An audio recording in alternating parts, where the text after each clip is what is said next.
Hello everyone, मैं विकास sir आप सभी का स्वागत करता हूं एम्बिशन करियर इंस्टीट्यूट के इस यूट्यूब चैनल पे।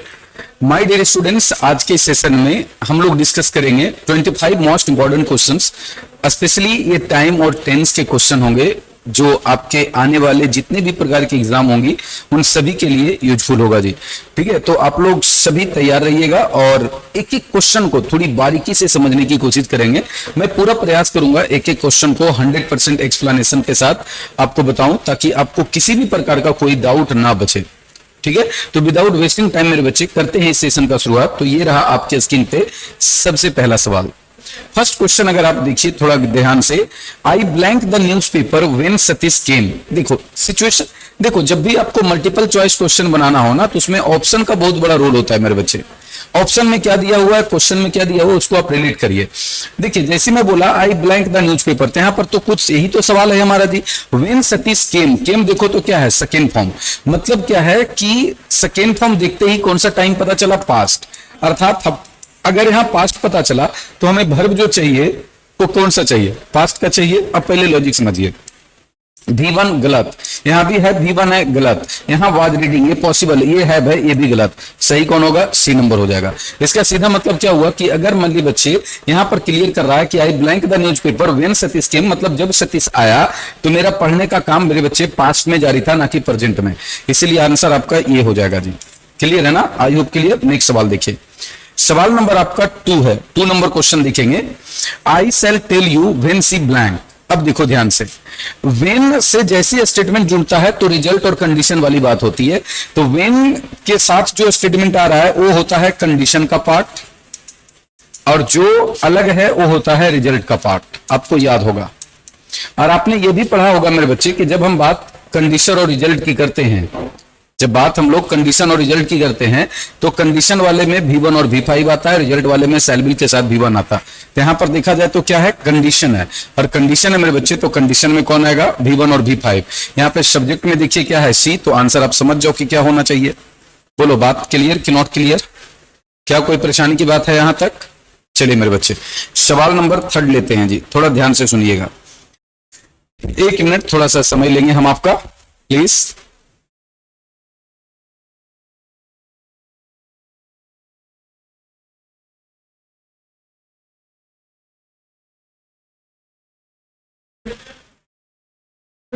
हाँ जी, तो एक बार फिर से वापस, एक इंपॉर्टेंट कॉल आ गया था इसलिए उसे देखना पड़ गया मुझे। सवाल नंबर 3 देखिए, क्वेश्चन है Sushma said that she blank her work by 10 AM। तो सुषमा बोलने का काम कब की, सेड क्या है, सेकंड फॉर्म, मतलब पास्ट टाइम। और पास्ट टाइम में जो बोल रही हैं तो वर्ब भी हमको क्या चाहिए, उसका काम भी क्या हुआ, जिस समय बोली उसमें 10 बजे तक काम समाप्त करने की बात है जी। ठीक है, अब ध्यान से समझिएगा, ये विल फ्यूचर है, ये खत्म, हैज प्रेजेंट है, ये भी खत्म। वुड के साथ हैज कभी आ ही नहीं सकता, तो बचा कौन, जो बचा वो आंसर होगा जी। मतलब वो बोली है ना कि 10 बजे तक काम समाप्त कर देगी, तो जिस समय बोली उसके लिए फ्यूचर में शैल, लेकिन अभी से बनाऊंगा तो है ना, सेल बिल जो है वो बन जाएगा क्या, वुड बन जाएगा जी। इसीलिए यहां पर वुड आंसर होगा।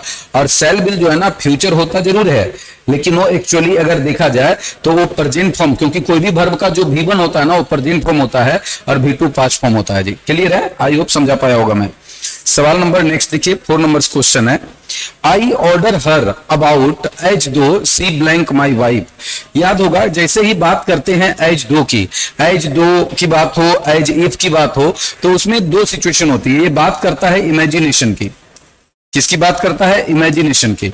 तो आमतौर पर क्लियर ये होती है मेरे बच्चे कि अगर एज दो के ठीक पहले V1 और V5 दिखे तो उसके बगल में सेकेंड फॉर्म दिखना चाहिए। सेकेंड फॉर्म किधर दिख रहा है, ये नहीं है, ये हेड के साथ थर्ड फॉर्म है, तो ये भी नहीं है, ये आंसर होगा। ठीक है, याद रखना यहाँ पे 2 ही प्रकार का वर्ब आएगी, या तो सेकेंड फॉर्म आएगा, अगर बी फॉर्म आना है तो वर आएगा। ठीक है ना, हाँ यहां पर अगर ये सेकेंड फॉर्म हो जाता है, इधर वाला एज दो के पहले वाला वर्ब अगर सेकेंड फॉर्म हो जाएगा तो फिर यहां पे हेड प्लस थर्ड फॉर्म हो जाएगा। डेफिनेटली आपको याद आया होगा मेरे बच्चे। क्लियर है ना, नेक्स्ट सवाल लेते हैं। If he had invited me I blank the function. देखो यहां इफ के साथ हेड प्लस V3 आया, अगर कंडीशन में हेड प्लस V3 दिखे तो रिजल्ट में आपको वुड हैव प्लस V3 दिखना चाहिए, इसीलिए आंसर क्या होगा, सी नंबर होगा जी। Next question, question number next लिखेंगे। 6 नंबर क्वेश्चन देखेंगे। 6 नंबर क्वेश्चन है, if he blank to me I would have given him a pen. तो देखो आई वुड हैव गिवन, तो would plus have plus V3 है, तो बताओ इफ के वाले के साथ क्या होना चाहिए, तो had plus third form option में है नहीं है, आंसर क्या होगा डिड, डी नंबर होगा, और आंसर होना चाहिए एक्चुअली में हैड कम। इसका मतलब हुआ कि यदि वह मेरे पास आया होता तो मैं उसे एक कलम दे दिया होता, आया नहीं इसलिए कलम दिया नहीं मेरे बच्चे, क्लियर है ना। Next, my brother blank home just now, जैसे ही जस्ट नाउ दिखा हैज के साथ थर्ड फॉर्म किधर है, ब्रदर को ही मानेंगे और ही के साथ डी आएगा, हैज प्लस थर्ड फॉर्म जी। नेक्स्ट सवाल नंबर 8 देखिए, he blank for magazines and earns, he blank for magazines और एंड अर्न्स, अर्न्स का मतलब क्या है, कमाना। जैसे ही V1 V5 आया तो ये परमानेंट एक्शन की बात होता है, रिपीटेड एक्शन की बात होती है, मतलब वो बार बार कमाता है। कैसे, तो मैगजीन के लिए लिखने का काम कर, तो इसका मतलब ये नहीं हुआ कि वो बार बार मैगजीन के लिए लिखता है और बार बार पैसा कमाता है, तो आंसर आपका क्या हो जाएगा जी, ए नंबर हो जाएगा जी, ठीक है ना। सवाल नंबर 9 देखिए, unless you blank to me I will not help you. अब देखो अनलेस उसी 11 शब्द में से एक है जिनके बगल में फ्यूचर नहीं आता, लेकिन ये जो रिजल्ट वाले पार्ट है उसमें फ्यूचर आता है, तो इसके साथ आता क्या है, तो V1 और V5। अब देखिए V1 और V5 कहां है, यहां भी V1 है, यहां भी देखा जाए तो V1 है, ये भी देखो V1 है। अब समझिए थोड़ा ध्यान से, अनलेस चूंकि एक निगेटिव वर्ड है इसीलिए उसके साथ नॉट नहीं आएगा, तो ए और बी खत्म, बचा कौन, सी नंबर आंसर, ठीक है। कि जब तक यदि तुम मेरे पास नहीं आते हो तो मैं तुम्हारी हेल्प नहीं करूंगा, आंसर नंबर क्या होगा, सी होगा जी। नेक्स्ट क्वेश्चन देखिए, क्वेश्चन नंबर 10 देखिएगा, her mother told him that the sun blank in the east. देखिए सूर्य उगने की बात हुई ना, यूनिवर्सल ट्रूथ है, तो आंसर सी नंबर हो जाएगा जी, ठीक है। नेक्स्ट सवाल देखिए, a year blank passed since he went away from here. याद करिए मेरे बच्चे, एक और सिचुएशन बताई गई थी आपको कि सिंस जो है ना, आमतौर पे इसका मीनिंग क्या होता है, from that time, from that time to up till now, मतलब उस समय से लेकर अभी तक, मतलब जब से हुआ यहां से गया है ना, जब से हुआ यहां से गया तो उस समय से अभी तक 1 साल पास होने की बात है जी। तो अभी तक वाला जैसी सेंस आता है ना, तो हैवेज के साथ थर्ड फॉर्म आता, ईयर को माना जाएगा इट और इट के साथ आएगा हैज, तो डी नंबर आंसर। सवाल नंबर नेक्स्ट देखिए, prices blank since the last budget. जैसे ही सिंस के साथ टाइम वर्ड आ जाए मेरे बच्चे तो उसके साथ हैव बीन हैज बीन ये आता है, हैज के साथ आईएनजी कभी नहीं, ये वाला पॉसिबल है, हैज के साथ थर्ड फॉर्म ये भी नहीं होगा, डी नंबर, तो आंसर हमारा बी नंबर हो जाएगा जी। मतलब क्या हुआ कि पिछले बजट से प्राइसेस जो है ना राइज ही होते जा रहे हैं, अर्थात कीमत बढ़ती ही चली जा रही है मेरे बच्चे, आंसर नंबर क्या हो जाएगा, बी हो जाएगा जी। नेक्स्ट क्वेश्चन देखिएगा, सवाल नंबर नेक्स्ट देखिए, the teacher told the class that the earth blank round the sun, ये भी यूनिवर्सल ट्रूथ है, A number answer. Prabhakar open the box and blank the gun in a rage, in a rage मतलब होता है गुस्से में, तो खोलने का काम कब किया, ओपन क्या है, सेकेंड फॉर्म मतलब पास, तो निकाला भी कब, पास्ट टाइम में, और पास्ट टाइम का वर्ब किधर है, बी नंबर में है जी, यही आंसर होगा, क्लियर है ना। नेक्स्ट सवाल देखिए 15 number, Well, I blanked 6 or 7 years after high school trying to find a job for me. तो अब थोड़ा यहां पर समझिए, well, मैंने 6 और 7 साल हाई स्कूल के बाद क्या किया, नौकरी को ढूंढने की कोशिश में हमने स्पेंड करने का काम किया। अब इस बात को थोड़ी गहराई से हम लोग समझेंगे मेरे बच्चे, है ना, थोड़ी गहराई से समझेंगे। पहले समझिए स्पेंड्स क्या है, तो V5 है, क्या आई के साथ आएगा, नहीं आएगा।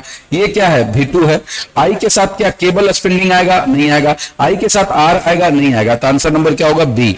मतलब ये बढ़िया है ना, आपका कहना बिल्कुल सही है कि मैं खुद के लिए नौकरी ढूंढने की कोशिश में लगभग 6 से 7 साल वेस्ट कर दिए या फिर बिता दिया जी।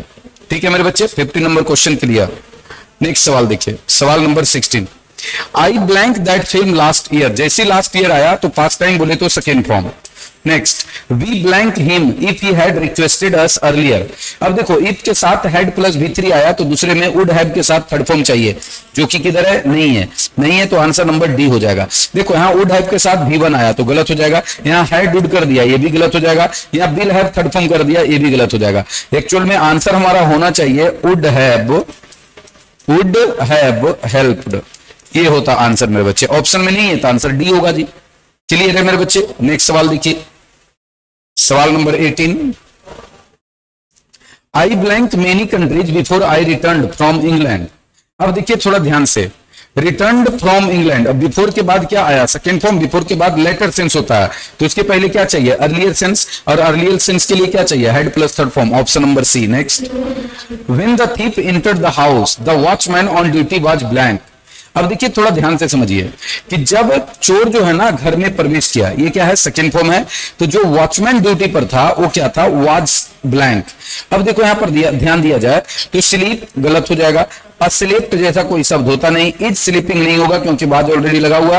आंसर क्या होगा, डी नंबर, मतलब जिस समय चोर प्रवेश किया उस समय वॉचमैन जो ड्यूटी पे था ना वो सो रहा था जी, तो आंसर नंबर डी हो गया। नेक्स्ट क्वेश्चन देखिएगा, सवाल number next, if I blank his address I would contact him. अब देखिए आई वुड के साथ कॉन्टेक्ट भी बन है, तो इफ के साथ क्या आना चाहिए, सेकेंड फॉर्म, आंसर नंबर क्या हुआ, सी हो गया जी।